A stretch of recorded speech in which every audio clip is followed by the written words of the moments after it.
El Tribunal Superior de Justícia anul·la els acords entre l'IBSalut i el sindicat CEMSATSE que desconvocaren la vaga mèdica de 2008. Ha fallat que els acords al marge d'una mesa de negociació vulneren el dret fonamental a la llibertat sindical. El cost del procés judicial l'haurà de pagar l'administració pública i el sindicat de metges implicat. La sentència és ferma i no es podrà recórrer. Comissions Obreres assegura, a més, que l'IBSalut mantenia contactes clandestins en la resta de sindicats i així ho ha donat a conèixer tant els implicats com el govern.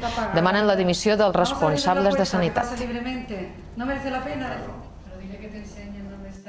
El tribunal ha deixat sense efecte els acords que es dugueren a terme, que marca com a únic responsable directe en Pep Pomar com a responsable de la lesió dels drets fonamentals, però que evidentment en Pep Pomar havia de tenir el vistiplau del conseller per fer una acció com aquesta.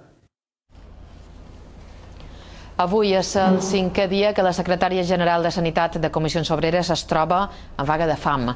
Isabel Pasqual va iniciar la vaga dijous passat a la seu de l'IBSalut de Palma per protestar per la retallada pressupostària que es xifra en 100 milions d'euros i que pateixen les Balears en matèria de sanitat. Per augmentar la pressió sobre els responsables polítics de sanitat, cada 2 dies un nou membre del sindicat iniciarà una vaga de fam. Avui mateix l'ha iniciat Charo Galvarro a la seu de la Conselleria de Treball. Aquesta mesura es mantindrà mentre no es reuneixi la mesa de negociació. Tenemos cómo salgamos de esta historia.